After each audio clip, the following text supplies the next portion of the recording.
Que el Señor les bendiga abundantemente, que el Espíritu Santo nos ilumine para poder penetrar en el mensaje del Evangelio. Vamos a comenzar a leer y comentar el Evangelio de San Marcos. En su Biblia, usted al abrir su Biblia en el Nuevo Testamento, lo primero que aparece es el Evangelio de San Mateo. En un tiempo se creyó que había sido el primer evangelio que se había escrito, pero las investigaciones nos dicen otra cosa. El primero que escribió el evangelio fue San Marcos, y posiblemente lo escribió en el año 70, o sea, unos 40 años después de la muerte y resurrección de Jesús, porque los evangelios primero fueron predicados nada más. Y después de unos 40 años de estar predicando, entonces sintieron la necesidad de escribirlo, y el primero que lo presentó fue San Marcos. Por eso es que un 80% de lo que escribe San Lucas y que escribe el otro evangelista, San Mateo, viene de aquí precisamente, de San Marcos. Es de mucho mérito lo que hizo San Marcos. San Marcos estuvo siempre muy cerca de la familia de Jesús, de los apóstoles. Era un jovencito cuando se llevó a cabo la última cena, por ejemplo. Aquí hay un dato. Dice que capturaron a un joven cuando habían capturado ya a Jesús. Aquel joven como que iba siguiendo, pero el joven se les zafó y les dejó la sábana nada más, solo iba envuelto en una sábana. Y se piensa que ese jovencito era San Marcos, porque los cristianos se reunían mucho en la casa de San Marcos. La mamá de San Marcos se llamaba María, y la última cena se llevó ahí a cabo en la casa de San Marcos. Entonces Marcos, jovencito, estuvo muy cerca de los apóstoles todo el tiempo. Y al principio le pasó lo siguiente. En una primera misión que llevaron a cabo San Pablo y Bernabé, pues Bernabé se llevó a su sobrinito Marcos. Y resulta que aquel era muy jovencito para las dificultades de los misioneros, se les regresó. Y eso le cayó mal a Pablo. Bueno, viene un segundo viaje que quieren hacer y ya todo está preparado, y Bernabé dice, me voy a llevar a mi sobrinito Marcos, y necia Aragán no lo llevamos. Y se pelean esos dos grandes santos. Lo bello aquí es que son santos y son humanos. Y la Biblia los presenta así muy humanos. Se pelearon, se distanciaron. Entonces Pablo se fue con otra persona y Bernabé se llevó a su sobrinito. Bueno, pero este sobrinito se va a rehabilitar, llamémoslo así, porque más tarde va a visitar a Pablo cuando esté en la cárcel. Y por así decirlo, este Marcos va a ser como un secretario de San Pedro. Por eso dicen que el Evangelio de San Marcos refleja la predicación de San Pedro. San Pedro solo escribió 2 cartas pequeñas, y este hombre era como su secretario. Entonces, propiamente, él nos trasladó, y qué mérito tan grande, el primero que lo hizo, la predicación de Pedro. Así es que este es el Evangelio, el más breve. Algunos han presentado a San Marcos como un periodista que dice las cosas muy rápidamente, muy concreto. A San Marcos le interesan más los hechos de Jesús que las palabras de Jesús. Quiere presentar a Jesús como un siervo que está sirviendo continuamente a la comunidad. Comencemos entonces en el nombre del Señor el Evangelio de San Marcos. Como siempre, yo les leo párrafos escogidos y les voy diciendo los capítulos y los versículos para que usted con su Biblia en la mano vaya siguiendo. En el primer capítulo dice así San Marcos: principio del Evangelio de Jesucristo, el Hijo de Dios. Mire usted, en estos versículos hay tanta doctrina. O sea, San Marcos es como que nos quiere decir, de esto les voy a hablar. ¿De qué nos va a hablar? Evangelio quiere decir buena noticia. Principio del Evangelio de Jesucristo. 2 palabras. Jesús quiere decir Salvador y Cristo quiere decir Mesías enviado. Y después dice el Hijo de Dios. O sea, nos está diciendo Jesucristo es Dios y de esto les voy a hablar. Desde un principio entonces ya presenta a Jesús como el Hijo de Dios, alguien divino. De eso nos va a hablar. Habían pasado más o menos, como les decía, unos 40 años desde que Jesús había muerto y resucitado, y aquí San Marcos resulta con este evangelio. Después dice así: el profeta Isaías había escrito: envío mi mensajero delante de ti, para que te prepare el camino. Una voz grita en el desierto: preparen el camino del Señor, háblenle un camino recto. Sucedió que Juan se presentó en el desierto bautizando a la gente. Les decía que debían volverse a Dios y ser bautizados, para que Dios les perdonara sus pecados. Todos los de la región de Judea y de la ciudad de Jerusalén salían a oírlo. Confesaban sus pecados y Juan Bautista los bautizaba en el río Jordán. Aquí el Evangelio comienza de una vez con que Juan Bautista ya está bautizando y lo presenta como alguien que se exhibe en una forma como alguien muy descuidado, tal vez en su manera de vestir y tal vez un poco despeinado, y comienza a predicar. ¿Y qué era lo que les predicaba? Que tenían que convertirse, confesar sus pecados para ser bautizados, y en esa forma le estaban preparando el camino al Señor. Después de mí viene uno con más poderoso que yo, que ni siquiera merezco agacharme para desatarle la correa de sus sandalias. Yo los he bautizado a ustedes con agua, pero Él los bautizará con el Espíritu Santo. Entonces, Juan Bautista se presenta con mucha humildad. Al predicar también en otros pasajes paralelos, se dice que la gente creía que Él era el Mesías. Pero Juan Bautista es muy sincero y les dice: mire, yo solo soy el que vengo a predicar nada más, prepararle el camino. Detrás de mí viene Él yo los bautizo solo con agua, Él los va a bautizar con el Espíritu Santo. En esto Juan Bautista fue muy claro: yo no soy el Mesías, yo no puedo bautizar con el Espíritu Santo, solo los llamo a la conversión. Así es que este Evangelio, San Marcos de una vez comienza Juan Bautista. Aquí no nos están hablando del nacimiento de Jesús, de Belén, de sus papás, de los problemas de la Virgen María con José, nada, de un solo presenta ya a Jesús cuando tiene 30 años. De lo demás no nos dice nada por este momento.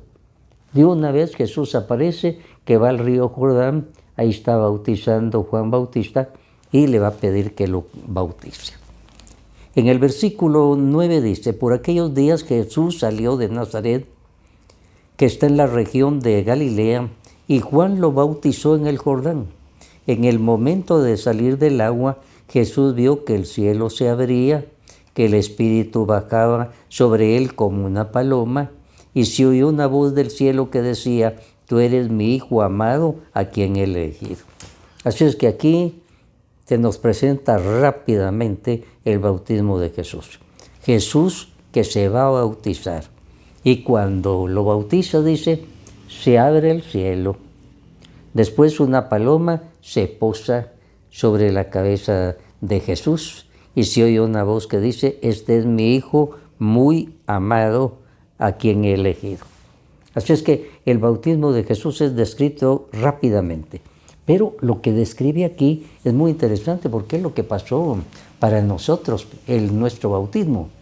El día de nuestro bautismo, así como el bautismo de Jesús, se abrió el cielo. Si usted recuerda, cuando los primeros seres humanos pecaron en el paraíso, fueron sacados del paraíso. Y la Biblia dice: un ángel con una espada en la mano quedó sellando la puerta. Nadie podía entrar. Entonces salen estos primeros seres humanos. Con nuestro bautismo se abre para nosotros el cielo. Con nuestro bautismo se nos entrega el Espíritu Santo por primera vez. Y con nuestro bautismo se oye la voz del Padre que dice, este es mi Hijo muy amado. Somos declarados hijos de Dios. Algo bellísimo en el bautismo. Algunos no católicos dicen, el bautismo de los católicos no vale porque no tenían uso de razón. Los que no tienen razón son ellos, porque se les olvida que dice expresamente San Lucas en su Evangelio que Juan Bautista recibió el Espíritu Santo en el seno materno. No tenía uso de razón, no había salido todavía del seno materno, pero ya el Espíritu Santo le fue concedido porque tenía que preparar el camino al Señor. Entonces el Espíritu Santo comenzó a actuar en él, lo estaba preparando. Lo mismo con nosotros. No tenemos uso de razón, pero el Espíritu Santo ya está actuando en nosotros, como actuó en Juan Bautista. Así es que es un regalo muy grande para aquel niño que ya tiene el Espíritu Santo. Si colocamos dos niños, uno aquí en la mano derecha, otro en la izquierda, este ya bautizado y este no, hay una gran diferencia. Este no ha sido bautizado por descuido de sus papás y este ya está recibiendo la acción del Espíritu Santo. Algo muy bello, por eso seguimos bautizando a los niños, la costumbre de la Iglesia desde un principio. Ahora, del versículo 2 en adelante dice, después de esto, el Espíritu llevó a Jesús al desierto. Ahí estuvo 40 días, viviendo entre las fieras y siendo puesto a prueba por Satanás, y los ángeles le servían. Así es que es el Espíritu Santo el que lleva a Jesús directamente al desierto para las tentaciones que va a tener. Antes de comenzar a predicar, Jesús tiene esa experiencia, el acercamiento del espíritu del mal, como quien dice, para decirnos a nosotros que tener tentaciones es de todo ser humano, también de Jesús. Pero el asunto es que el espíritu del mal se le acercó, pero no le pudo hacer nada porque lo rechazó. En pasajes paralelos se nos habla que a cada tentación que le ponía el espíritu del mal a Jesús, él le contestaba con una frase de la Biblia, del libro del Deuteronomio. No solo de pan vive el hombre, sino de toda palabra que sale de la boca de Dios. No tentarás al Señor tu Dios.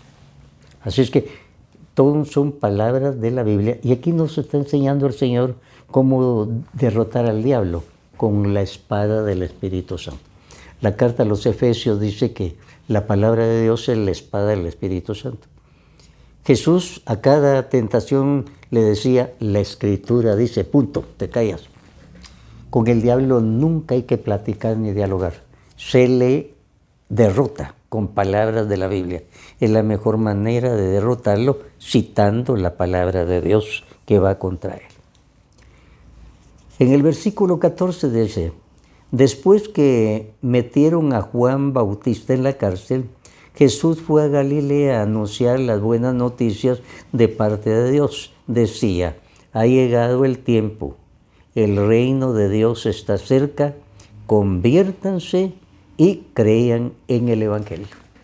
Aquí están las primeras palabras que Jesús pronuncia al comenzar a predicar, y muy bien escogidas. Ahí está resumido todo. Dice Jesús, después que lo bautizaron, de que fue tentado por el espíritu del mal, entonces comienza. Tenía 30 años Jesús en ese momento. Y comienza diciendo, el tiempo ha llegado. ¿Qué tiempo? El tiempo que los profetas habían advertido que iba a llegar el Mesías. Y dice, ha llegado el tiempo, el reino de Dios se ha acercado a ustedes. El tema principal del Evangelio es el reino de Dios. En el Padre Nuestro nosotros decimos, Padre, venga tu reino, hágase tu voluntad en la tierra como en el cielo. Dios reina en nosotros cuando se hace la voluntad de Dios en nosotros, cuando cumplimos lo que Él manda. Entonces, el reino de Dios ha llegado a ustedes. Entonces, dos cosas. Conviértase y crean en el Evangelio. Esto no ha pasado de moda. La palabra de Dios se predica para que haya una conversión y se crea personalmente en Jesús como el Mesías enviado por Dios para que muriera en la cruz, fueran perdonados nuestros pecados, para que resucitara y probara que verdaderamente era Dios, para que ascendiera al cielo y nos enviara su Espíritu Santo para estar siempre dentro de nosotros. Eso está resumido en estas palabras. Bueno, ya Jesús comenzó a predicar, pero Él tiene un proyecto de formar una iglesia y entonces comienza a buscar colaboradores para que por medio de esa iglesia se difunda el Evangelio. La obra no la va a hacer Él solo, busca colaboradores. Y aquí, en el versículo 16 dice: Jesús iba caminando por la orilla del lago de Galilea, cuando vio a Simón y a su hermano Andrés. Eran pescadores y estaban echando la red al agua, y les dijo: síganme, yo haré que ustedes sean pescadores de hombres. Al momento dejaron sus redes y se fueron con él. Un poco más adelante Jesús vio a Santiago y a su hermano Juan, hijos de Zebedeo, que estaban en una barca arreglando las redes. Enseguida los llamó y ellos dejaron a su padre Zebedeo en la barca con sus ayudantes y se fueron con Jesús. Aquí entonces Jesús comienza a llamar a sus primeros colaboradores. Aquí dice que a los primeros que llamó fue a Simón, a quien más tarde el Señor lo va a llamar Pedro, y a su hermano Andrés. Y más adelante encuentra otra pareja de hermanos, que son Juan y Santiago. De estos 4, 3 van a ser los íntimos de Jesús, siempre van a estar cerca de él: Santiago y Juan y Pedro. Andrés se quedó un poquito al lado con todos los demás. Estos 3 son muy importantes en la Biblia, son de los primeros que el Señor llamó. Dejaron sus redes y siguieron a Jesús. Ahora, ya en el versículo 21, la presencia del diablo. Ya va a comenzar el diablo a manifestarse porque quiere obstaculizar la obra de Jesús. Del versículo 21 en adelante dice: llegaron a Cafarnaúm, y el día de reposo, o sea, el día sábado, Jesús entró en la sinagoga y comenzó a enseñar. La gente se admiraba de cómo les enseñaba, porque lo hacía con plena autoridad y no como los maestros de la ley. En la sinagoga del pueblo había un hombre que tenía un espíritu impuro, el cual gritó: ¿por qué te metes con nosotros, Jesús de Nazaret? Has venido a destruirnos. Yo te conozco. Sé que eres el Santo de Dios. Imagínense, los apóstoles no conocían quién era Jesús. Estaban apenas iniciando. El diablo ya sabía que era el Hijo de Dios. Y por eso se le presenta: vienes a estorbarnos. Tú eres el Santo de Dios. Te conozco. El diablo ya sabía quién era. Los apóstoles todavía no. El Señor poco a poco se les va a ir revelando. Ahora Jesús le dijo: cállate, deja a este hombre. El espíritu impuro hizo que al hombre le diera un ataque, y gritando con gran fuerza salió de él. Todos se asustaron y se preguntaban unos a otros: ¿qué es esto? Enseña de una manera nueva y con plena autoridad, incluso los espíritus impuros le obedecen. Así es que, ¿quién es este? ¿Cómo enseña de bonito este? Y además tiene autoridad contra el diablo. Miren lo que ha pasado. O sea, Jesús comienza a presentarse con sus hechos. Les decía que a San Marcos lo que le interesa son las obras de Jesús. Es el siervo que comienza a obrar, a trabajar. Y al salir de aquí, salir de la sinagoga para los judíos era como la iglesia para nosotros. Tenían ese lugar donde ir a meditar, ahí había predicación y oración. Entonces, aquí salen de la sinagoga y pasan a la casa de Pedro, que todavía en la actualidad está cerca de la sinagoga. Cuando uno conoce esos lugares, le presentan esa sinagoga cuando Jesús fue a predicar, y ahí, cerquita, está la casa de Pedro. Seguramente le ofrecieron a Jesús algún refresco, lo llevaron ahí, y entonces pasó a la casa de Pedro. Cuando salieron de la sinagoga, Jesús fue con Santiago y Juan a casa de Simón y Andrés. La suegra de Simón estaba en cama, con fiebre. Se lo dijeron a Jesús y él se acercó. Y tomándola de la mano, la levantó. Al momento se le quitó la fiebre y comenzó a atenderlos. O sea, Jesús comienza haciendo milagros. Se está presentando. La gente, en primer lugar, lo oye predicar. ¿Quién es este? Predica también. ¿Quién es este? Tiene autoridad. Y ahora, la suegra de Pedro solo la toma y la levanta. Y ella comienza a servir. Un cristiano es el que ha sido levantado. Y como la suegra de Pedro, se pone al servicio de la comunidad. Ahora, se corrió la noticia ahí de que Jesús estaba ahí. Entonces dice que la casa se le llenó de gente en la tarde. Y llevaron a Jesús todos los enfermos y endemoniados, y el pueblo entero se reunió a la puerta. Jesús sanó de toda clase de enfermedades a mucha gente y expulsó a muchos demonios. Así es que el Señor acababa de expulsar ya un demonio. La expulsión de un demonio con el poder de Dios se llama exorcismo. Jesús entonces, ya en el primer capítulo, comienza haciendo 2 exorcismos, porque Jesús viene a predicar y el espíritu del mal quiere estorbar esa predicación y es derrotado desde un principio. En el versículo 35 dice: de madrugada, cuando todavía estaba oscuro, Jesús se levantó y salió de la ciudad para ir a orar a un lugar solitario. Simón y sus compañeros fueron en busca de Jesús y cuando lo encontraron le dijeron: todos te están buscando.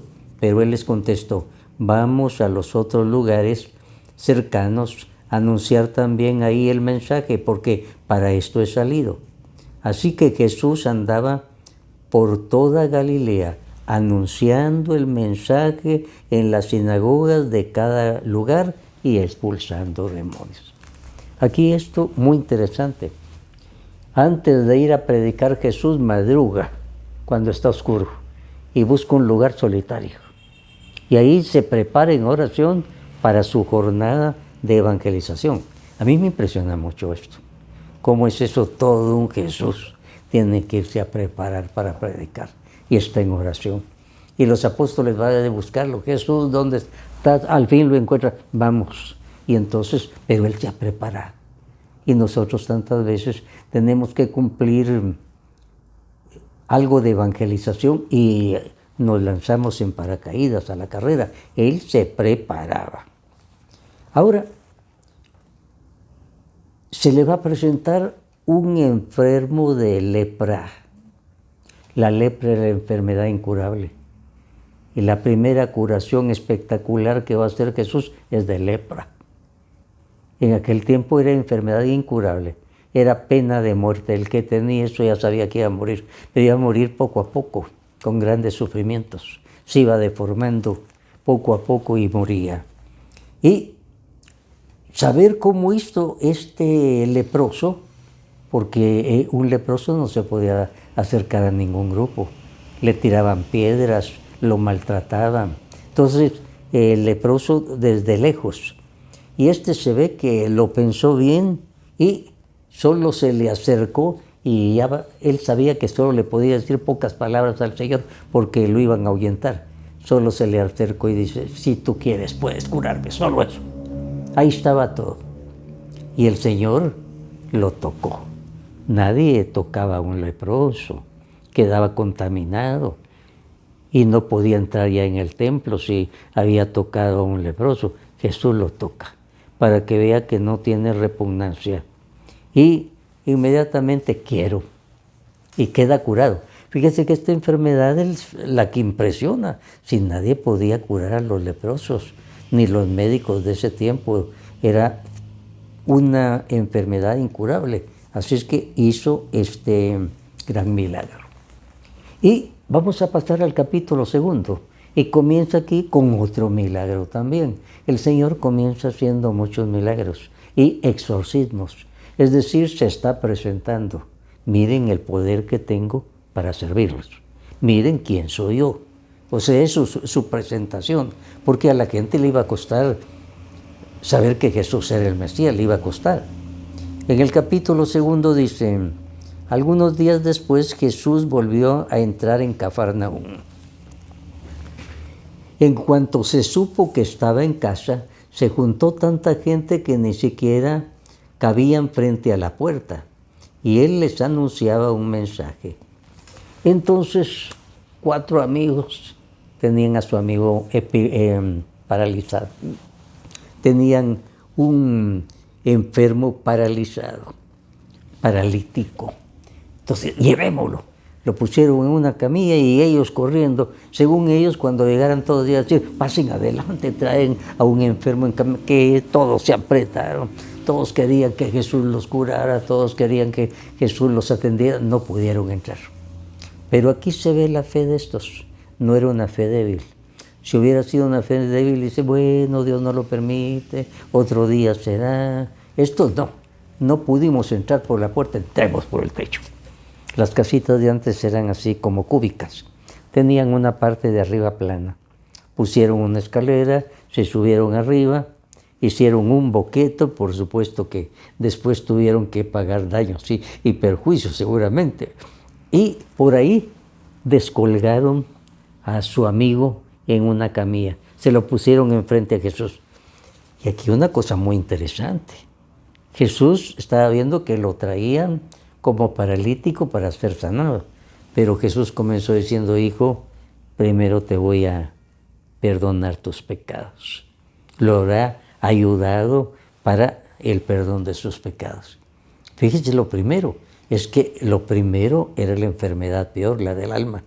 Jesús comienza sanándolo del alma. Seguramente los amigos, cuando oyeron que le dijo, te voy a perdonar tus pecados, habrán pensado, pues si no los trajimos para que le perdone pecados, los trajimos para que lo cure. Pero el Señor sabía que primero tenía que curarle el alma para que pudiera curar el cuerpo. Y entonces más tarde, pues le dice, vete ya en paz, ya estás curado, y él se lleva su camilla. Este es el paralítico. Ahora, la fe de estos 4 hombres, eso es lo admirable. Aquí no podíamos decir la fe del paralítico, porque ahí lo llevaban como a la fuerza. Paralítico, aquí no dice ni una palabra, los que hablan son aquellos. No entramos por la puerta, entremos por el techo. O sea, ellos tuvieron fe en Jesús. Lo que les interesaba era ponerlo delante de Jesús, porque sabían que Él lo iba a curar. Tenían fe y eso les ayudó, y eso de lo que debe ser la fe. Muchas veces la fe encuentra dificultades y hay que vencerla. Y el que tiene fe en Jesús sigue adelante y no se deja derrotar por esas dificultades. En el versículo 33 dice aquí lo siguiente. Después fue Jesús otra vez a la orilla del lago. La gente se acercaba a él y él les enseñaba. Al pasar vio a Leví, hijo de Alfeo, sentado en el lugar donde cobraba los impuestos para Roma. Jesús le dijo, sígueme. Leví se levantó y lo siguió. Este Leví es el otro nombre de Mateo. Seguramente aquí San Marcos, que fue el primero que escribió, dijo, mejor no pongo el nombre de Mateo porque es apóstol, lo conoce muy bien. Voy a poner el otro nombre, Leví. Y entonces este es Mateo. ¿Y cómo encuentra Jesús a Mateo? En un negocio sucio. Los que se dedicaban a eso los llamaban publicanos, y que quiere decir pecadores públicos, porque su negocio era estafar a la gente, era un negocio sucio. Aquí Leví, también llamado Mateo, era rico, se había enriquecido ilegalmente. Y entonces aquí solo dice, se levantó y siguió. Seguramente en otro lado se presenta Mateo que se queda admirado. Bueno, ¿y qué pasa? Está viendo lo que estoy haciendo. Y el Señor llega y lo invita. Lo había pensado muy bien. Y esto es lo que se llama la gracia. ¿Qué mérito tenía Mateo, Leví, para que fuera elegido? Pues ninguno. Pero el Señor le dio la oportunidad. Vio que aquel tenía buena posición, había estudiado seguramente, le podía servir, le dio la oportunidad. Y él la aceptó. Y más tarde también vamos a ver que Leví, una vez que comienza a seguir a Jesús, él organiza una fiesta e invita a sus amigos malos como él para que vayan y conozcan a Jesús. Fue la manera de evangelizar de San Mateo. Quedémonos aquí por ahora. Más tarde vamos a seguir profundizando en estas cosas. Que el Señor nos bendiga a todos.